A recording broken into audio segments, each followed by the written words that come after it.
Okey, kita boleh mula kot. Okay. Assalamualaikum dan salam sejahtera. Terlebih dahulu saya ingin mengucapkan ribuan terima kasih kepada penyidik UTHM yang dapat hadir pada pagi ini, iaitu ketaklimat permohonan geran penyidikan pelbagai bidang MDR tahun 2024. Saya harap semua dengar dengan jelas. Okey, seterusnya saya terlebih dahulu saya ingin mengucapkan yang berusaha Profesor Madya Teknologis Dr. Suraya Hani binti Adnan selaku Timbalan Pengarah RNC bahagian pengurusan geran. Okey, pada pagi ini kita akan mendengarlah haluan dan taklimat daripada Profesor Madya Teknologis Dr. Suraya berkenaan dengan permohonan geran penyidikan pelbagai bidang MDR tahun 2024. Jadi dipersilakan Doktor. Okey, terima kasih Cik Uda. Okey, Assalamualaikum warahmatullahi wabarakatuh dan salam sejahtera untuk semua. Khabar semua pagi ni? Sihat?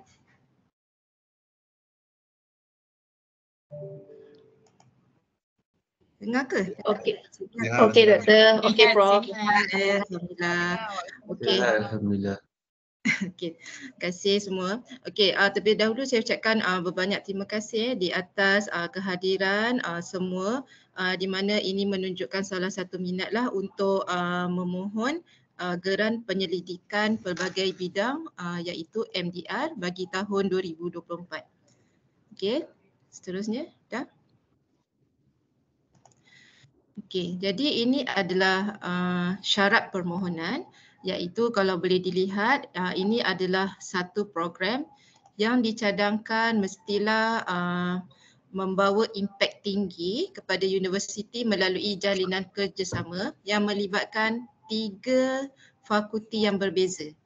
Okey, jadi maksudnya kita ada satu program di mana setiap program perlu diparticipate dengan 3 fakulti yang berbeza, iaitu fakulti pertama boleh memohon jumlah nilai geran sehingga 20,000, fakulti kedua pun 20,000 dan fakulti ketiga 20,000. Jadi maksudnya di sini kita akan ada 3 ketua projek lah untuk setiap fakulti tu dia ada satu ketua projek dia sendiri dan satu program ni dia akan menjadikan jumlah nilai geran yang kita combine untuk 3 fakulti adalah 60,000. Okey, seterusnya. Okey, ini adalah antara syarat permohonan. Yang pertama, ketua program yang tadi tu kan, yang satu tu mestilah adalah salah seorang daripada ketua projek. Jadi antara 3 ketua projek tu perlu dipilih seorang menjadi ketua program dan ketua projek mestilah seorang staf akademik UTHM yang aktif dan bertaraf tetap sahaja. Bertaraf tetap atau kontrak sahaja. Maksudnya aktif, bertaraf tetap atau kontrak dan pemohon hanya dibenarkan menjadi ketua projek bagi satu projek sahaja. Okay. Dan setiap pemohon ni dibenarkan untuk mengemukakan hanya satu permohonan sahaja, iaitu setiap tajuk projek perlu meletakkan tajuk program yang sama seperti berikut, iaitu contoh tajuk program dia perlu merangkumi tajuk projek 1, tajuk projek 2 dan juga tajuk projek 3. Okey, seterusnya. Okey, syarat permohonan, tempoh menjalankan penyidikan bagi geran ini adalah selama 2 tahun dan di mana untuk setiap projek ini perlu bermula daripada 1 Jun 2024 dan setiap permohonan bagi geran ini kita akan jalankan secara pembentangan virtual, di mana ini akan dijalankan di peringkat RMC dan juga TNCPI. Okay, semua permohonan perlu mematuhi syarat-syarat permohonan yang telah ditetapkan di dalam poster penawaran geran MDR dan garis panduan geran penyidikan pelbagai bidang MDR pindaan tahun 2019. Jadi untuk makluman, segala syarat yang terkini dan juga apa-apa kelayakan yang terkini kita memang dah masukkan di dalam poster. Jadi kalau tuan-puan nak lihat berkenaan dengan garis panduan, boleh merujuk kepada garis panduan yang MDR yang diletakkan di dalam website RMC. Tapi untuk makluman itu adalah pindaan tahun 2019. Jadi kemungkinan ada yang tidak samalah, macam contoh dekat dalam website tu dinyatakan amount untuk geran adalah 80,000. Tapi untuk yang terkini, tuan-puan harus melihatlah yang dalam poster adalah 60,000. Jadi kena lihat yang terkini punya ni lah yang dalam poster. Okey, seterusnya. Okey, jadi ini adalah timeline pembukaan geran MDR ni, di mana kalau dapat dilihat sekarang kita telah melepasi untuk perkara 1 dan 2. Okey, jadi kejap dah. Okey, jadi tuan-puan perlu lihatlah yang saya rasa agak penting buat masa sekarang adalah tarikh akhir untuk penghantaran proposal, iaitu pada 7 hari bulan 3 2024. So 7 hari bulan 3 hari apa Hari Khamis Hari Khamis minggu depan, insya-Allah. Jadi tuan-puan perlu lihatlah kat situ ni, dan kita akan jalankan semakan di peringkat RMC dan seterusnya semua perkara daripada bilangan 1 hingga 11 telah selesai dilakukan dan kita akan daftarkan geran selewat-lewatnya pada 12 hari bulan 5 sehingga 30 bulan 5 kita akan jalankan pendaftaran geran. Jadi maksudnya 1 Jun akan efektiflah kita punya geran MDR. Okey. Jadi untuk makluman juga, kalau dapat lihat dalam timeline ni agak lama sebab merangkumi cuti-cuti umum. Jadi kat bawah tu boleh tengoklah gambar-gambar kartun ni kan. Cuti umum Chinese New Year kita dah lepas, so kita akan menyambut awal Ramadan dan kita akan menyambut hari raya dan seterusnya kita akan menyambut hari pekerja. So semua gerak kerja ni kita dah masukkanlah cuti-cuti umum yang akan terlibat. So that's why kita dah mengenal pasti bahawa tarikh yang paling bersesuaian dan paling efektif untuk kita tawarkan geran adalah bermulanya geran adalah pada 1 hari bulan Jun 2024. Okey. Seterusnya dah. Okey, jadi di sini saya maklumkan untuk geran ni ada 2 KPI, iaitu KPI program dan juga KPI project. Jadi saya harap tuan-puan boleh faham maksudnya untuk geran ni sebenarnya dia ada tadi program kan. Program tu tadi maksudnya yang merangkumi 3 projek dan juga dia ada KPI untuk projek itu sendiri. Okey, sekarang saya terangkan untuk program. Untuk program, pertama sekali KPI dia perlu ada program pemindahan ilmu kepada komuniti atau industri kecil dan sederhana, iaitu IKS. Okey, dan sekurang-kurangnya 1 program pemindahan ilmu telah dijalankan dan juga maksimum peruntukan bagi melaksanakan program khidmat masyarakat ini adalah RM500 bagi setiap projek dan tidak dibenarkan pembelian inventory atau aset. Okey, ini maksudnya satu program tadi ada 3 projek kan. So kalau nak combine 500 kali 3 kita boleh dapat 1,500 lah. Itu kalau nak combine.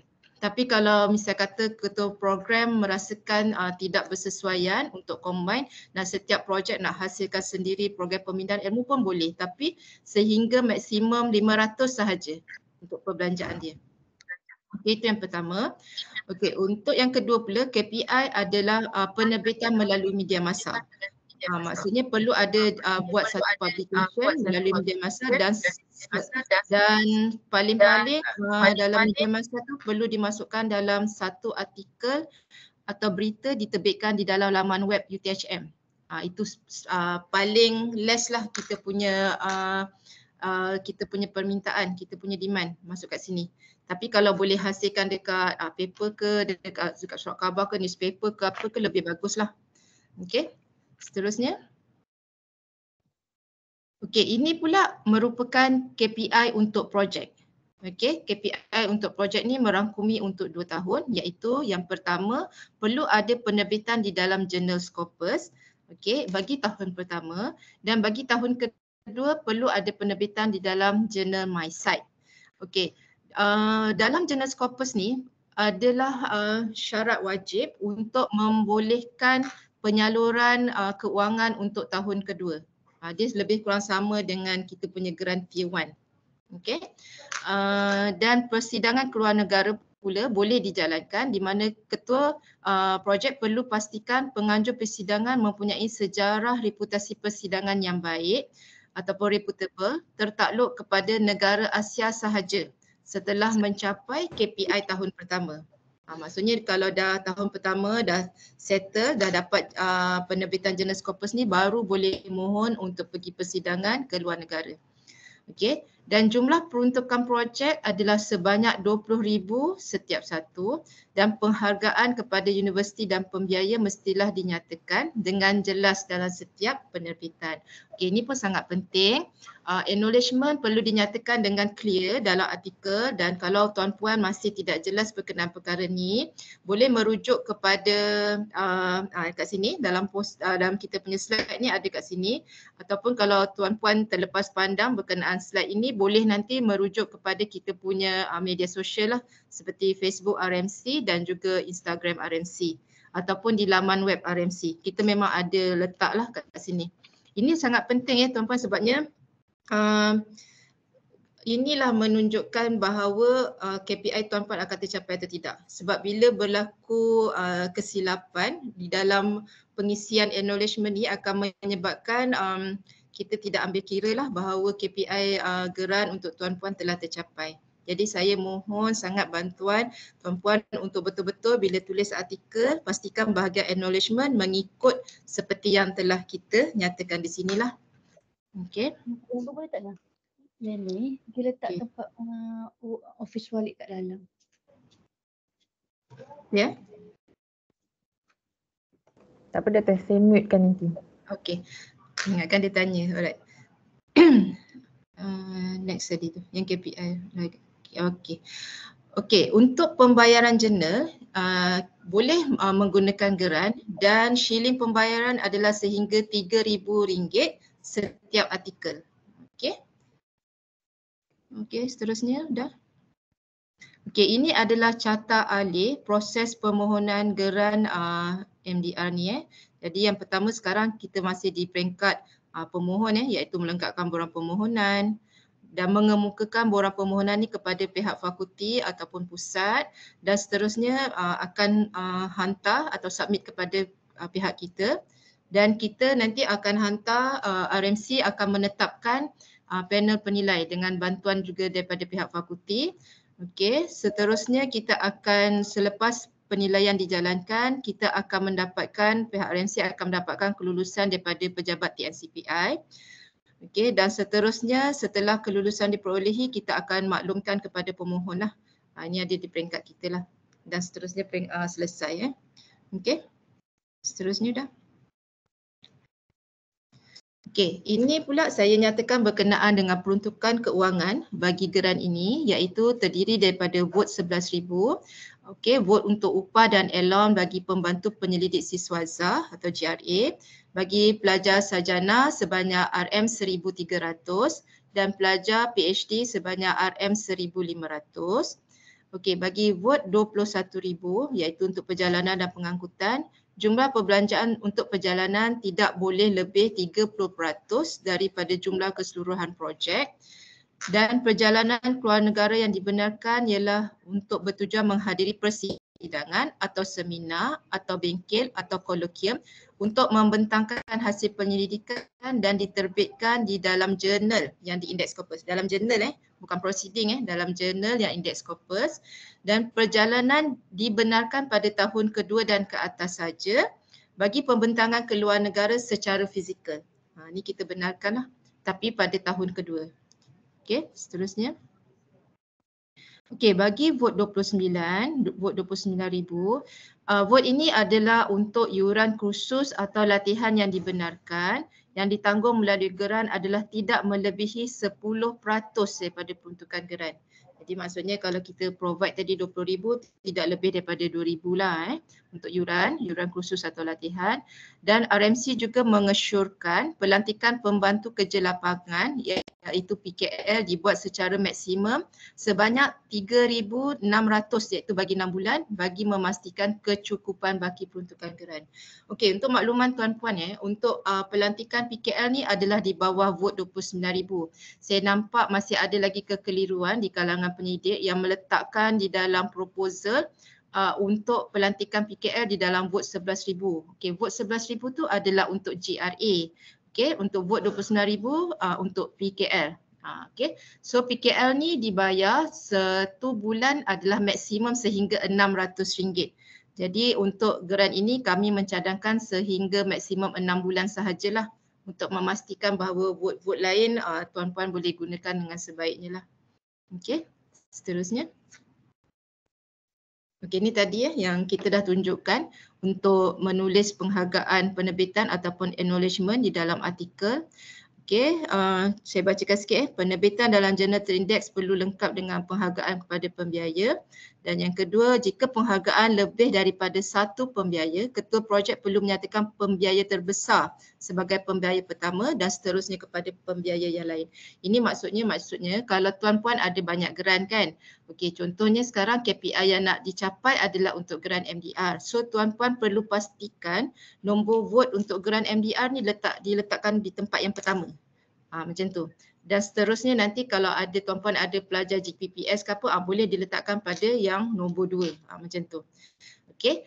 Tapi kalau tiba-tiba tuan-puan ada geran FRGS. Okey. Dan tuan-puan letak dalam acknowledgement ni acknowledgement untuk geran FRGS yang pertama, geran untuk MDR ni yang kedua. Itu kita tak kira sebagai tercapai KPI. Jadi tuan-puan perlu alert lah maksudnya kedudukan vote geran yang pertama sahaja kita kira sebagai tercapainya KPI penerbitan. Okey. Ada lagi dah? Habis Okey. So itu sahaja untuk hari ini, taklimat pada hari ini berkenaan dengan geran MDR. Okey, jadi saya pulangkan baliklah kepada Cik Huda. Okey, terima kasih Profesor Madya Teknologis Dr. Suraya atas taklimat sebentar tadi. Jadi seterusnya kita terus bukalah persoalan, pertanyaan daripada penyelidik. Ada pertanyaan boleh open mic terus kot. Okey, silakan Dr. Jumadi. Assalamualaikum warahmatullahi wabarakatuh. Selamat pagi. Terima kasih PRMC atas taklimat ni. Saya nak tanya sebab projek ni dia betul kurang tu 3 kumpulan lah kan. Setiap kumpulan 20,000. So andai kata kalau ada kumpulan yang duit dia kurang pakai atau ada kumpulan yang duitnya mencukupi, dia boleh berpusing-pusing ke dalam satu kumpulan? Faham soalan saya? Faham.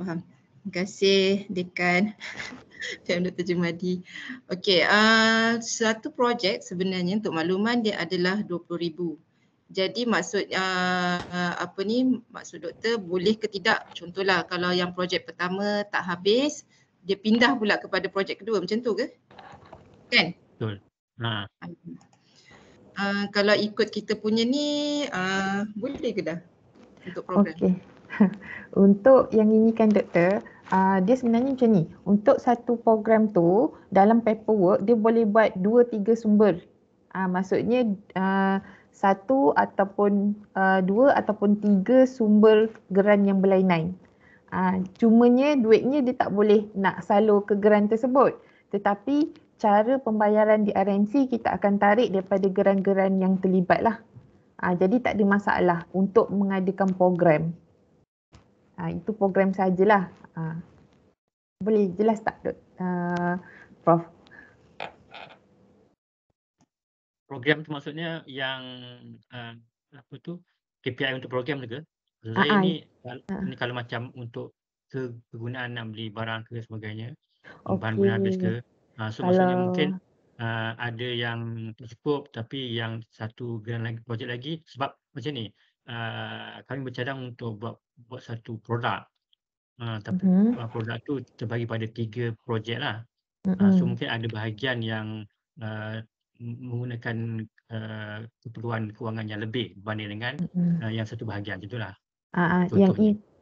yang itu sepatutnya tak ada masalah tau Prof, sebabnya memang MDR ni kita macam kita buat satu program, satu projek, cumanya kita bahagi kepada 3 kepakaran yang berbeza.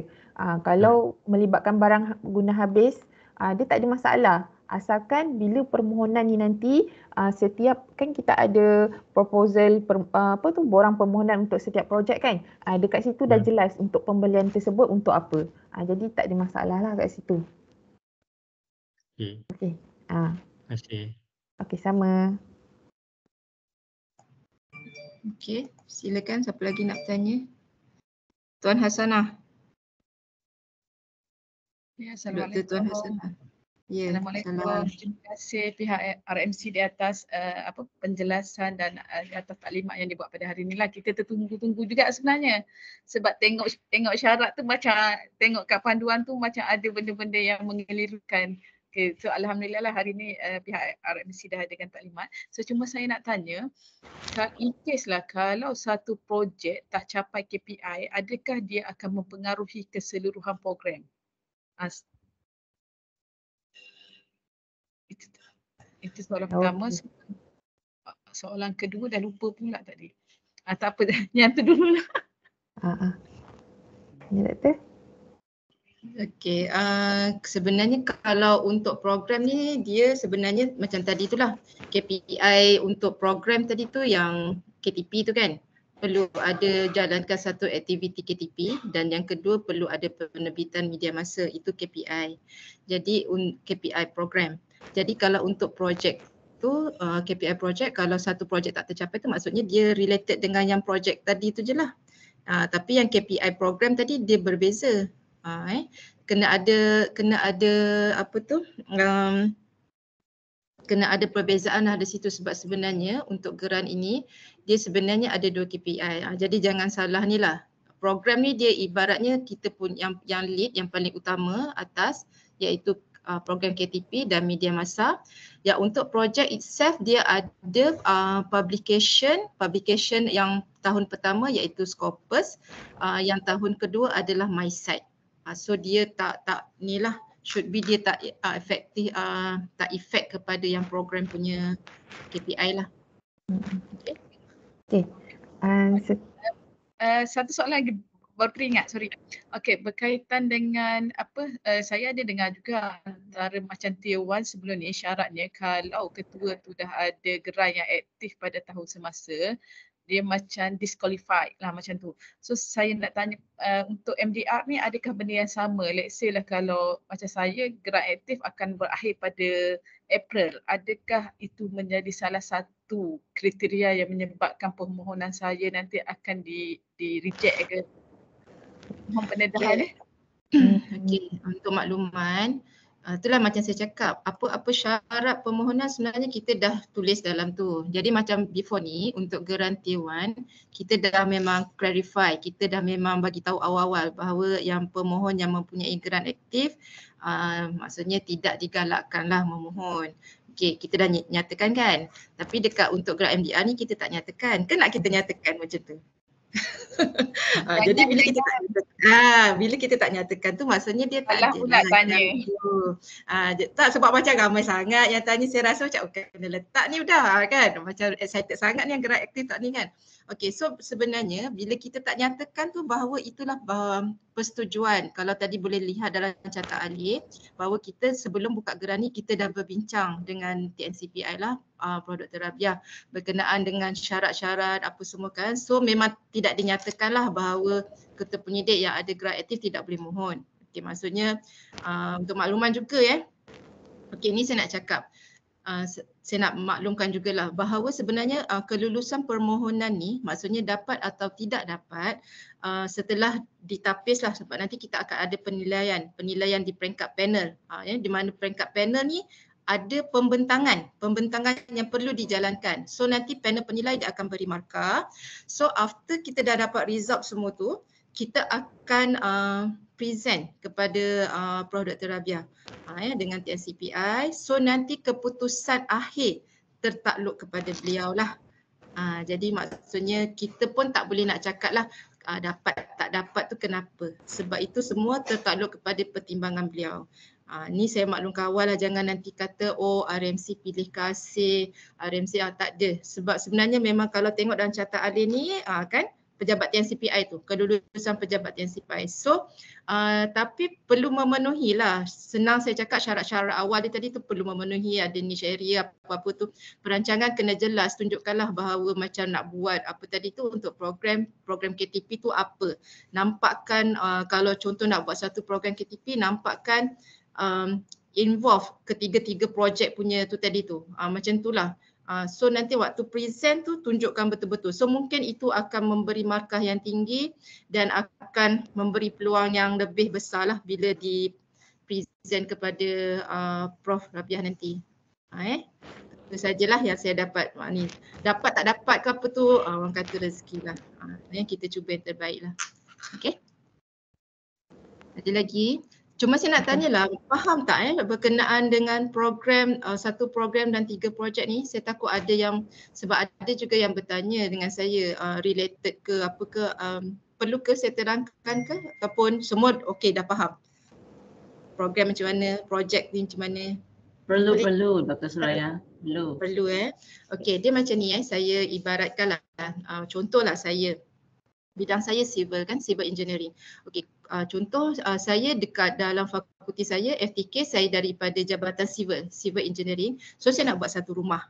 Okey, nak buat rumah ni contoh paling mudah lah. Rumah saya buat daripada bahan yang recycle. Bahan kita semula supaya menghasilkan rumah saya tu dengan harga kos yang rendah. Okey. Lepas tu saya akan pilih 2 lagi rakan projek saya, iaitu yang pertama saya ambil daripada FKEE. Okey, FKEE.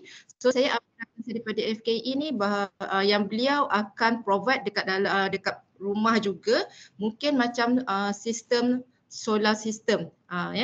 Solar system untuk pastikan elektrik yang dibekalkan di rumah tadi tu lebih murah ke macam tu. Itu rakan saya daripada FKE. Lepas tu mungkin rakan saya yang satu lagi saya ambil daripada FKMP. Contoh FKMP mechanical, saya ambil bahagian, okey contoh sahabat saya ni nak buat pasal aircon. Aircon yang boleh menghasilkan pada kadar elektrik yang agak rendah juga untuk disupply di dalam rumah. So maksudnya nampak kat situ program kita ni semua melibatkan berkenaan rumah, tetapi melibatkan 3 projek yang berbeza, iaitu saya sendiri sebagai civil engineering tadi tu, saya lebih memikirkan untuk kos binaan rumah. Sahabat saya pada FKE dia lebih memikirkan pasal solar yang nak di-provide di dalam rumah saya tadi tu dalam kos yang rendah. Yang ketiga sahabat saya pada FKMP dia cuba untuk supply pula aircon. Aircon untuk pastikan juga kos yang rendah pada rumah saya. Dia macam tu. Maksudnya kalau boleh satu program tu dia related kepada 3 projek ni. 3 kepakaran yang berbeza tapi sebenarnya pada satu program iaitu rumah yang tadi tu. Dia macam tu. Boleh ni tak? Boleh ni tak yang saya punya apa tu tadi contoh. Dia dapat tak? Boleh faham tak? Okey Kak Doktor. Saya ada pertanyaan di chat, ruangan chat ni Doktor, saya bacakan. Okey, jika ketua projek satu daripada FTK, kedua daripada COE, SCOE, cumanya dia daripada staff FTK juga, dan ketiga adalah daripada PPD. Boleh ke untuk dia buat MDR ni? Tak boleh. Okey, sebab kita nyatakan dengan jelas di dalam poster kita nak 3 fakulti berbeza. Maksudnya daripada FTK tu dikira satu fakulti, daripada PPD tu kira satu fakulti, yang tadi apa satu lagi? COE. COE ya, COE tak. Kita tak kira dia fakulti. Kita nak satu fakulti. Sebab dia pun daripada FTK kan. Kita nak ada 3 fakulti berbeza lah. PPD tu dikira fakulti. Okay. Maksudnya staff COE dia kena bawah fakulti lah, dia mohon. Ya, betul. Tak apa, nanti sebab ini baru kita buat untuk makluman tahun 2019 kita dah tawarkan MDR. Tahun ni 2024 kita tawarkan lagi MDR. InsyaAllah lah kalau nampak daripada tahun 2024 ni geran MDR punya perkembangan macam mana. Kalau ditawarkan lagi akan datang, kita akan tambah baik lah. Maksudnya keperluan nak masuk pusat ke apa ke. Tapi buat masa sekarang kita gunakan fakulti dulu. 3 fakulti berbeza. Okay. So, sorry, nak sambung tadi your clarification.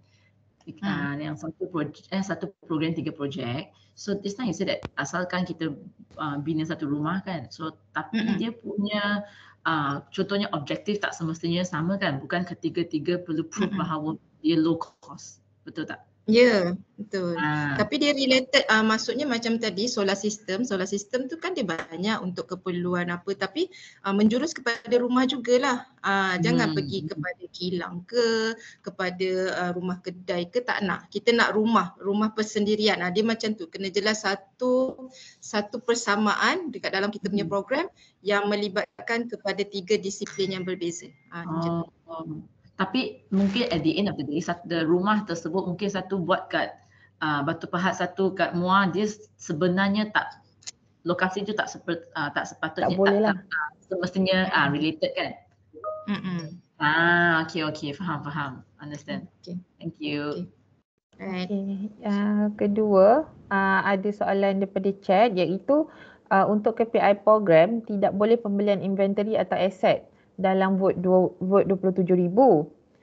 Ini sebenarnya untuk contoh bila kita buat program sebelum-sebelum ni ada yang membuat pembelian tablet dan sebagainya untuk diberi kepada orang luar.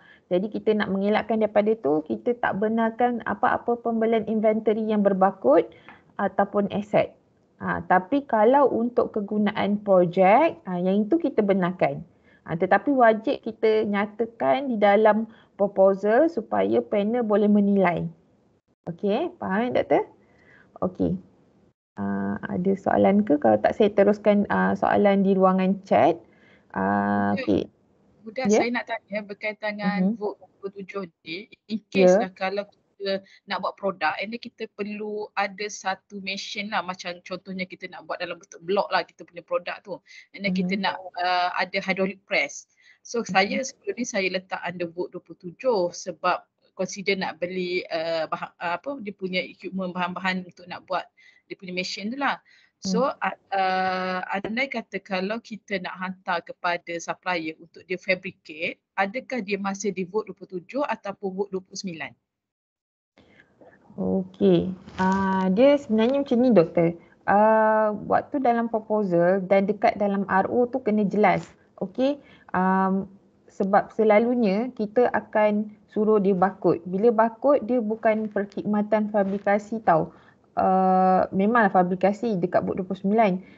Tapi sebenarnya benda tu dia akan jadi satu aset. Sebab kalau hantar fabrikasi, confirm cost akan melebihi 3,000 dan ke atas. Jadi kita memang suruh letak dekat bot 35. Kalau untuk dekat RO tu, saya tak pasti, yang tu kita kena tanya dengan bahagian keuangan. Cumanya untuk yang kes macam gini, dia memang kena barcode. Mall ke apa ke. Okey. Kalau anda kata kita beli barang untuk nak fabricate sendiri benda tu, yang tu boleh bahan gudang habis. Vote 27. Okey. Okay, sama. Cuma at the end itulah tertakluk kepada pembentangan, sebab bila pembentangan tersebut kita akan lihat adakah program ataupun projek ni dia akan menghasilkan satu prototype. Sekiranya dia menghasilkan prototype, at the end of the project bila tutup, kita akan tutup projek dan kita minta prototype tu dibarcode-kan. Okay, doktor? Okay. Next, untuk soalan, syarat topik hanya untuk industri SME. Jadi kalau kami nak collab dengan JLC ataupun government agency, tajuk ni tidak sesuai untuk permohonan MDR. Daripada Dr. Peniel. Saya tak berapa faham untuk soalan ni. Dia kena tengok program juga kot, doktor. Tengok program sebab tengok cakap SME kan, SME dia kan small medium enterprise, so kalau government agency GLC tu memang kami tak boleh apply lah. That means You know what I mean? Kita soft issue industry, soft issue untuk government agency. Okey, tujuan kami kenapa pergi dekat pada IKS sebabnya peruntukan yang kita mampu berikan adalah 20,000 sahaja. Jadi kita risau kalau kita buka skopnya lebih luas kepada JLC ataupun government agency, amountnya tidak mencukupi. Jadi bergantung jugalah kalau nak JLC ataupun government agency, tetapi kena pastikanlah peruntukan yang kita berikan tu mencukupi dan mampu untuk capai KPI tersebut. Mungkin sebab kami nak cover one small portion of the objective sahaja kan, so boleh juga apply lah kalau macam tu, kalau kita rasa memadai. Itulah, tapi semua tertakluk kepada panel lah, sebab nanti kita akan ada pembentangan, kita akan tengok keseluruhan program macam mana. Okay, Doktor? Okay. Thank you. Okay, and then next untuk skim DV. Buat masa ni kita tak open lagi untuk ketua projek, tetapi sebagai ahli projek tak ada masalah untuk nak join lah projek ni ataupun program ni. Cuma sebagai ketua projek je, kita tak bagi pada selain daripada DS lah. Okay, next untuk soalan seterusnya. Ketua projek perlu menghantar 3 permohonan atau 1 permohonan bersama kepada RMC. Okey, saya mohon untuk permohonan MDR ni kita minta ketua program yang hantar permohonan. Okey, sebab kita ada satu Google Form. Okey Farah, terima kasih. Tolong buka bawah sikit. Kita tengok ada QR code rasanya kat bawah ni. Okey. Dekat sini kita sebelah kanan ada QR code ataupun link untuk untuk penghantaran borang permohonan. So dekat sini penyidik perlu faham kita ada 1 borang untuk program dan 3 borang untuk projek. Maksudnya setiap projek perlu ada 1 borang permohonan. Jadi yang perlu hantar borang permohonan ini adalah ketua program. Jadi nanti ketua program dia kena isi semua maklumat and then dia kena lampirkanlah, kena upload semua keempat-empat borang ni. Jadi nanti kita akan semak dan kita akan menilai mengikut kepada program. Dia bukan mengikut kepada projek. Jelas Okey. Kemudian soalan seterusnya, dia ada peruntukan 500 per projek untuk program transfer knowledge. Adakah diambil dari 20K atau peruntukan lain? Yes, dia akan ambil daripada peruntukan 20K. Dan penyidik perlu masukkan portion tersebut. Jadi sebab kita tak nak, sebab bila program transfer knowledge ni dia ada, kadang-kadang dia ada kos untuk jamuan makan, ada kos untuk cedera hati, cedera mata. Jadi semua tu perlu dimasukkan. Sebab nanti bila pembentangan RMC dan panel kita akan lihat semua. Terutamanya bahagian keuangan. Okey, jelas jadi 500K tu dah termasuk dengan 20K. Okey, boleh saya tahu vote berapa? Kiranya kalau 500 tu di vote berapa ya? Okey, itu kalau melibatkan seperti mana yang saya cakap tadi tu, kos jamuan makan ataupun cedera mata, yang itu adalah dimasukkan dalam vote 29,000.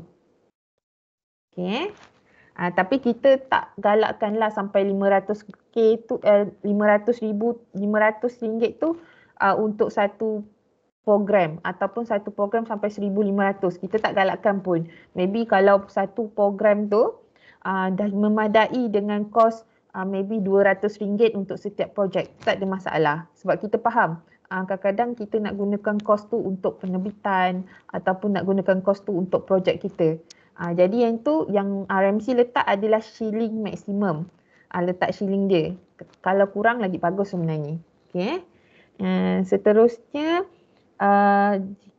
jika projek 1 math statistik dari FTK, projek 2 apply math numerical PPD, projek 3 apply math operation research daripada FAST, boleh ke? Asalkan dia ada niche area yang kita nak tu. Sebab kami sekarang ni kita fokus kepada niche area. Jadi apa-apa kita akan minta panel kita untuk semak projek tersebut, dia mestilah berkaitan dengan niche area yang telah RMC kita bagilah. Kita ada 4 niche area, iaitu Sustainable Technology, Transportation, TVET dan Teaching and Learning. Okay.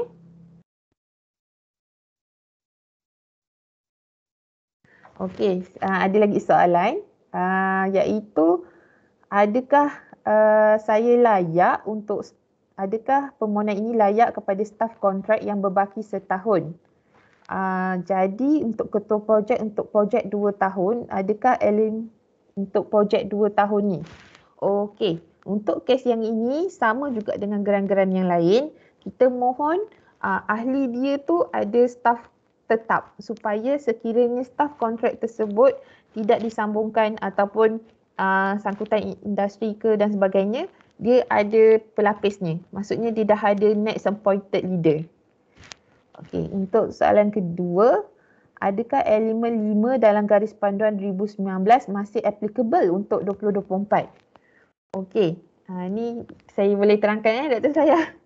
Okey, untuk yang ini sebenarnya ada syarat di dalam poster ini yang kita dah tambah baik compare dengan garis panduan.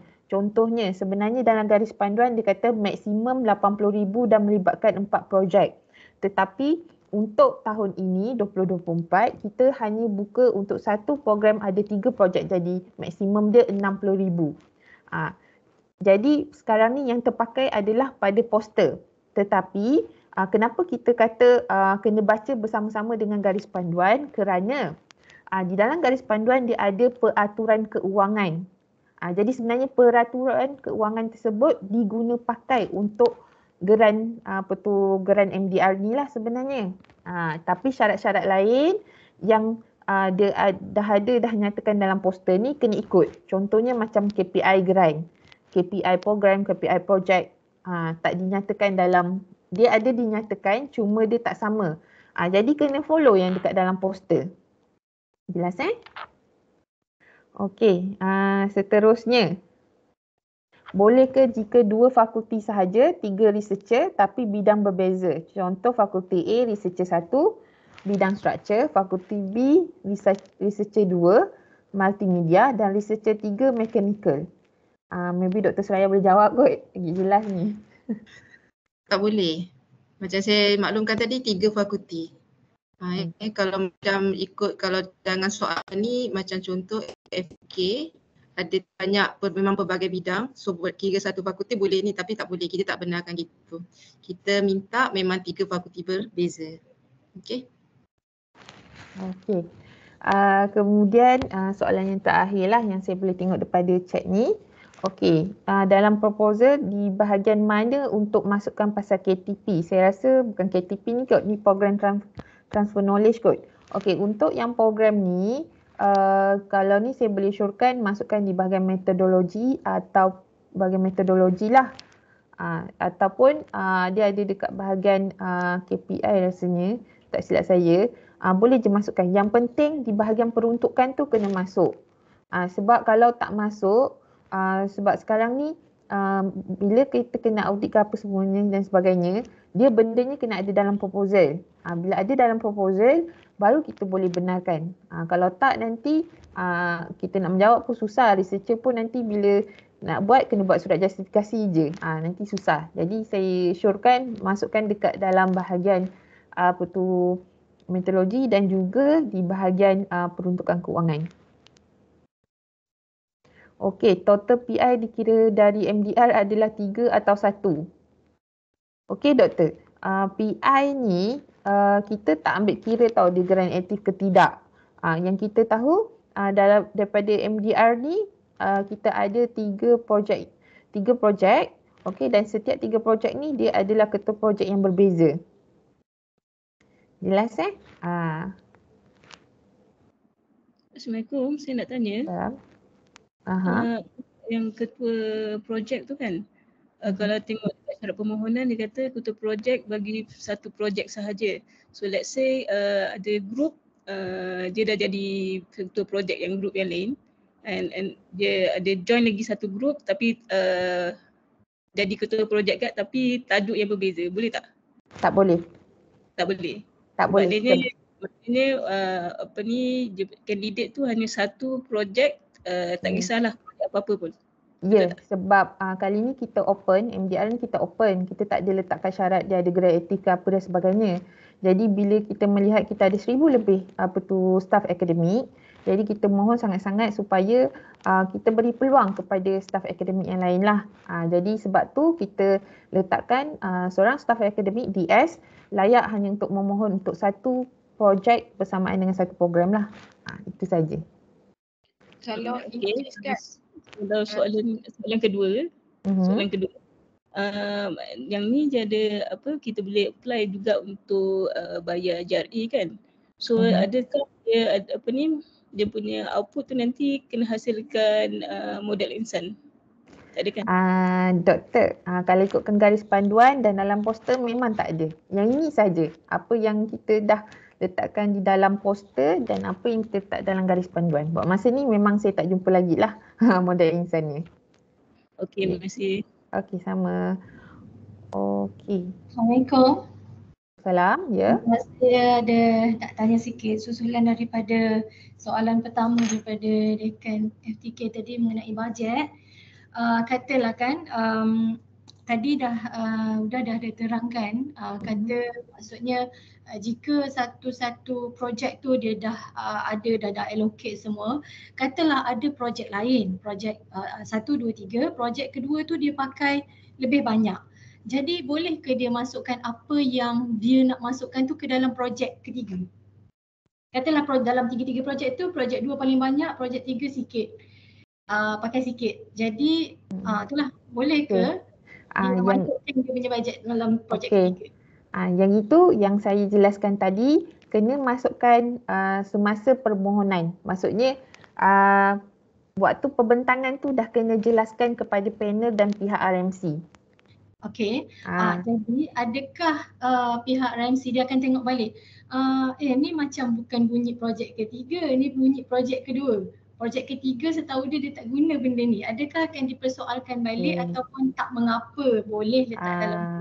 Sebab tu kita minta sesi pembentangan supaya penyelidik dia boleh bagi justifikasi.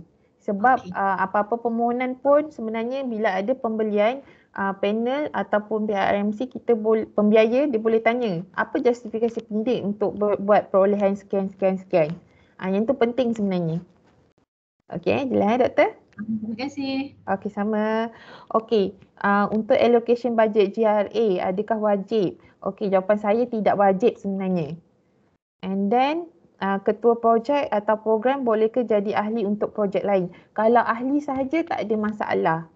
Kalau sebagai ketua projek je tak boleh. Boleh doktor? Okey. Ada soalan lagi ke? Saya rasa dekat chat dekat sini. Okey, ada soalan di bahagian chat. Sekiranya KPI projek berjaya dicapai, tetapi KPI program tidak berjaya dicapai, adakah geran dikira berjaya? And then dia tanya, adakah sebarang implikasi kepada ketua projek tersebut? Okey, buat masa ni kita tak adalah nak kata beri implikasi ke apa sebab at the end kami bila kadang-kadang kita semakin lama kita akan melihat kepada history penyelidik tu tahu. Adakah projek-projek dia yang sebelum ni berjaya ke tidak ke. Jadi saya susah nak cakap dia akan berikan implikasi ke tidak di masa akan datang. Sebabnya bila peruntukan kita semakin lama makin sedikit, jadi kita nak kena buat saringan lebih ketat. Jadi kemungkinan untuk dia tengok previous project, history dia adalah tinggi. Jadi dia akan kadang-kadang dia akan bagi implikasi jugalah untuk permohonan seterusnya. Boleh doktor? Okey. Ada soalan? Salam. Saya Fahmi dari FAS. Berkenaan dengan ahli projek, adakah semestinya daripada fakulti yang sama ataupun boleh melibatkan institusi luar ataupun universiti luar? Boleh doktor. Kalau sama ada daripada fakulti ke daripada luar ke boleh. Asalkan dia ahli lah. Okey. Yang keduanya tentang bayaran yang untuk JRE tadi tu, kalau syarat PKL saya dapati tadi maksimumnya 6 bulan. Kalau JRE iaitu galakkan RMC kita syorkan untuk 6 bulan sahaja. Kalau JRA pun kami tak syorkan untuk lantikan yang lama sebab JRA peruntukan untuk allowance dia mesti lagi tinggi. Jadi kalau grant tu terlampau banyak kita bagikan portion kepada JRA saja, kita takut untuk pembelian projek untuk kita nak siapkan projek tu dia tak mencukupi. Okey. Boleh? Okey, sama. Ada soalan. Borang ketua projek perlu tanda tangan sokongan TDPP dan dekan fakulti. Yes. Jadi untuk makluman semua, borang permohonan tersebut isikan semua bahagian proposal, kemudian nanti hantarkan kepada pihak fakulti lah, kemudian nanti dapatkan semula dan scan, hantar dalam Microsoft Form yang kita dah sediakan tu. Cumanya bahagian penilaian tu tak perlu isilah, tapi kita dah jelaskan kepada TDPP bahagian form tu tak perlu isi. Yang itu nanti panel dan pihak RMC lah kita akan uruskan. Okey, waalaikumsalam. Ada minimum atau maksimum bilangan ahli untuk setiap projek? Okey, untuk ini MDR ni untuk pengetahuan semua, untuk MDR kita hanya ada dia adalah geran dalaman, geran universiti. Jadi kita akan tertakluk kepada SOP RMC semasa. Buat masa ni SOP kita adalah ahli geran adalah seramai 10 orang. Tak kira lah penyidik dalam atau penyidik luar. Okay, minimum kita tak ada tulis minimum, tetapi at least kita ada lagi 2 orang ahli lah. Okey. Okey, kemudian ahli projek boleh invite dari universiti lain. Ya, boleh invite daripada universiti lain. Okey. Dah ada soalan apa tu? Pembentangan secara maya dihadiri oleh ketua program sahaja atau ke semua ketua projek? Okey, dia kena semualah. Semua ketua projek dan ketua program, sebab ketua program pun salah seorang ketua projek kan, jadi kita minta semua ketua projek hadir, cumanya yang akan presentnya adalah ketua program. Boleh?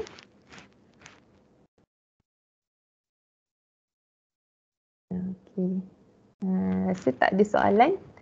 Ada soalan lagi yang nak tanya ke? Sebab tengok macam ada yang kat tangan tu. Ada. Prof. Mimi Suliza. Saya nak tanya soalan. Okey. Saya nak tanya pasal yang vote 29,000. Sebab bila saya baca kat sini dia kata jumlah keseluruhan pelanjaan tidak melebihi 10% daripada peruntukan grant. Okay. Yang itu hanya untuk yuran khusus atau latihan sahaja, Doktor. Kalau macam apa ni professional service kan. Selain daripada tu kan. Dia selain tak ada, daripada tu dia boleh lebih lah sebab vote 29 dia tak sama macam vote 21. Okey, vote 21 dengan vote 35 dia dah ada shilling peruntukan lah, iaitu vote 21 30% dan vote 35 40%. Cumanya vote 29 dia tak nyatakan berapa maksimum, tetapi dia hanya nyatakan maksimum kepada yuran latihan atau khusus sahaja.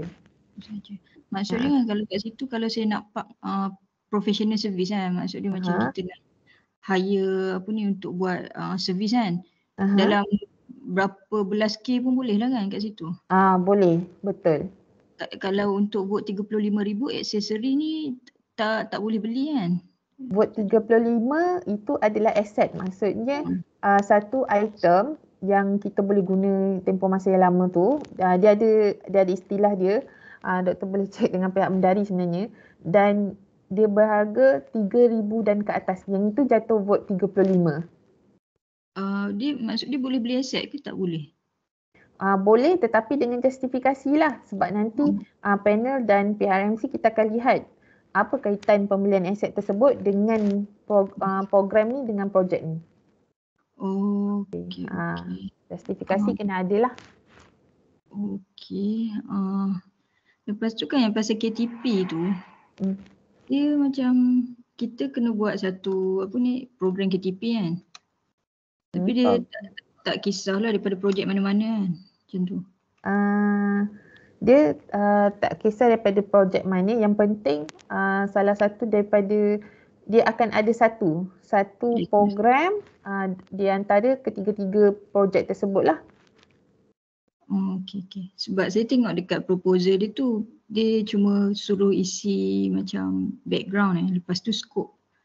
Background, scope, yang tu je kot, background dengan scope Background, objektif okey, background, objektif, scope.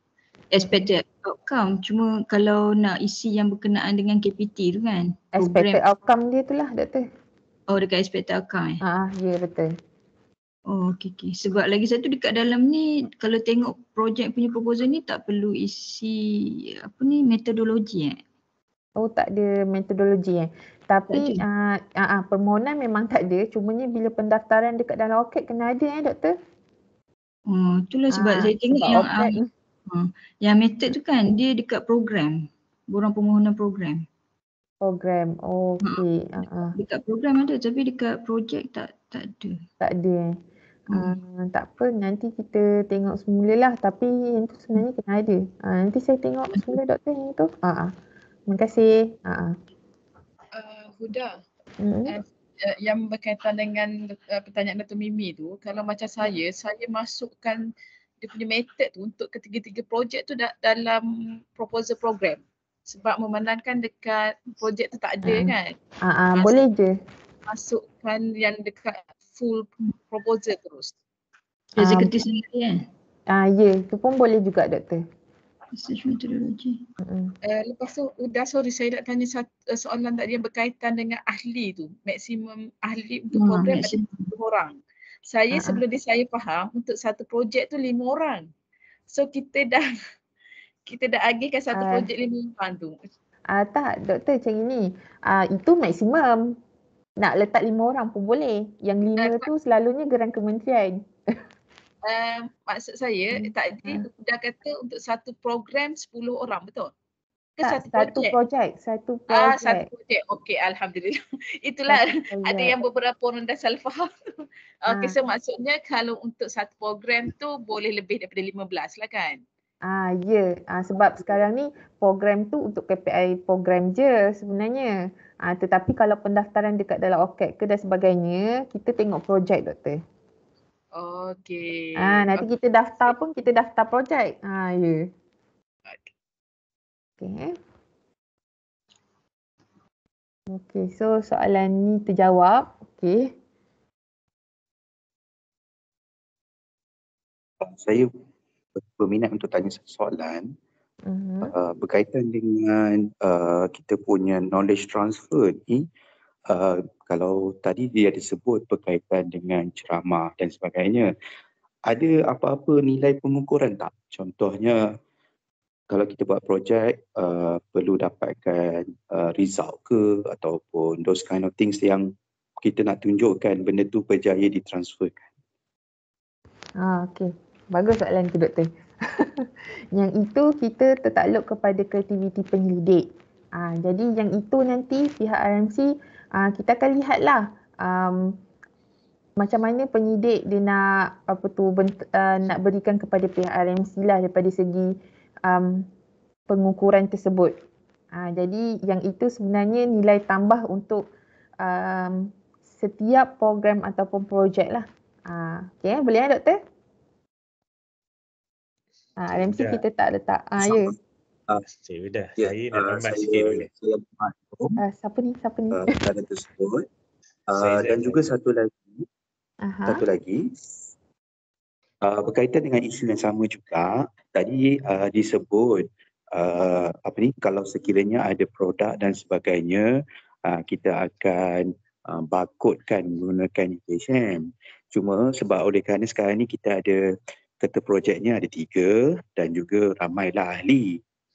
Sekiranya kita nak patentkan ke copyrightkan dan sebagainya, kandidatnya kita akan kurangkan ke ataupun semua yang berada dalam tim tu akan dapat mendapat benefit yang sama? Kalau macam mana kalau prototype tu kita hanya bakutkan dan kita hanya letak dekat bawah ketua program lah sebenarnya doktor. Kalau benefit tu tertakluk kepada penyidik sendiri sebab nanti yang mohon patent ke copyright ke dan sebagainya tu penyelidik. Dan untuk makluman juga, untuk kos-kos yang macam gitu kena masukkan jugalah kat dalam kat dalam proposal sekiranya perlu. Sebab pihak RMC kita tak ada kos lain untuk menanggung perbelanjaan tersebut lah. Tetapi untuk yang pertanyaan doktor tadi tu, pihak RMC kita tak masuk campur, kita tak terlibat dalam proses untuk benefit untuk setiap orang tu lah. Cumanya kita lihat bila macam biasalah macam geran CPP kan, bila kita dah buat pembangunan produk, sekiranya berjaya kita akan bakutkan produk tersebut. Tetapi tertakluk kepada nantilah final report nanti. Boleh doktor? Terima kasih banyak-banyak. Okey, sama. Ada soalan lagi?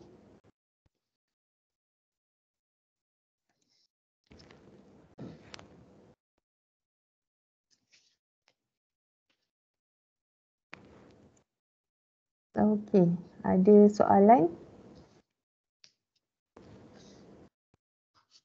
Rasa dah tak ada dah kot, sebab ada soalan yang dah jawab pun dekat dalam ruangan chat ni.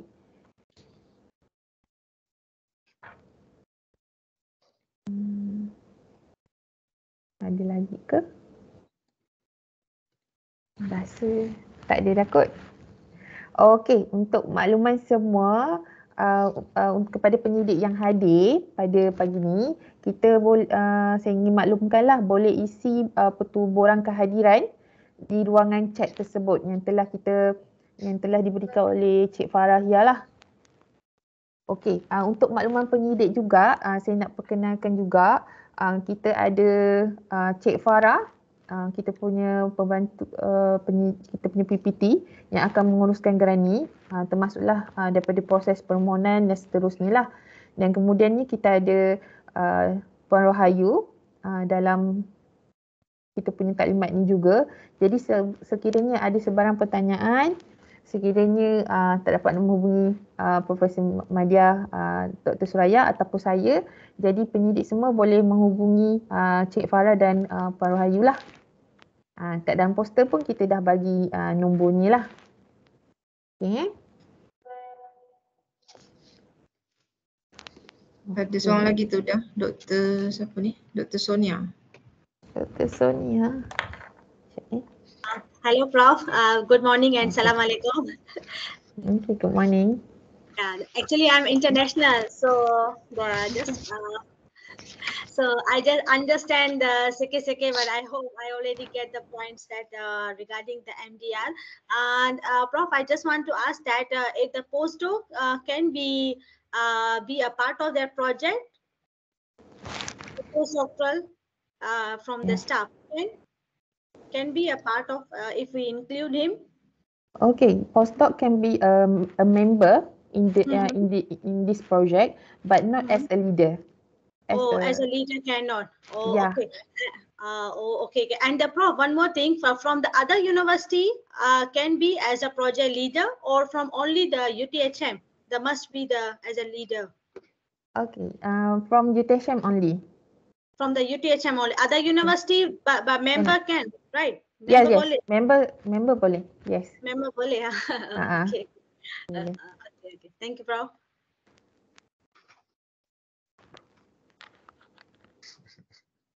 Okay. Ada soalan?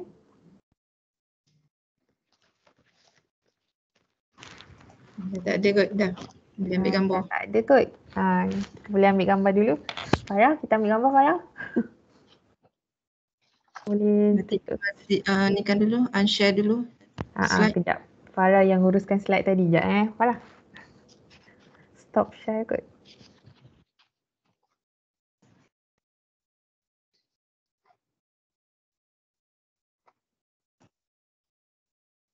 Okey, share slide ni doktor. Kita tak akan tengok, kita akan try email lah kepada siapa yang isi borang kehadiran. Okay, sama. Sekejap. Farah, tolong unshare dulu.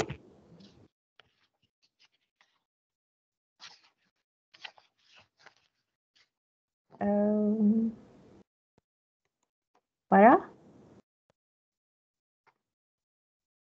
Stop sharing.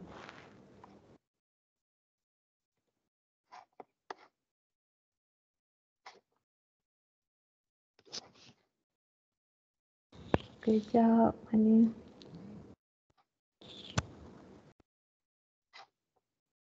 Kejap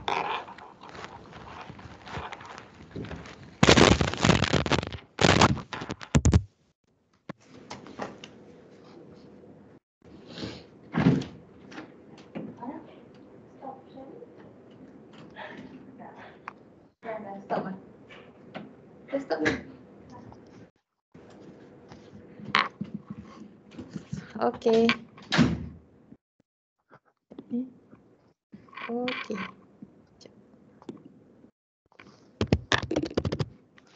Okey, 1, 2, 3. Sekejap.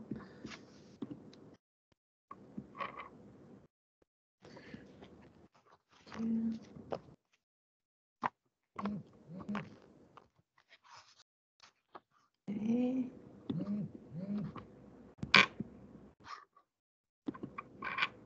1, 2, 3.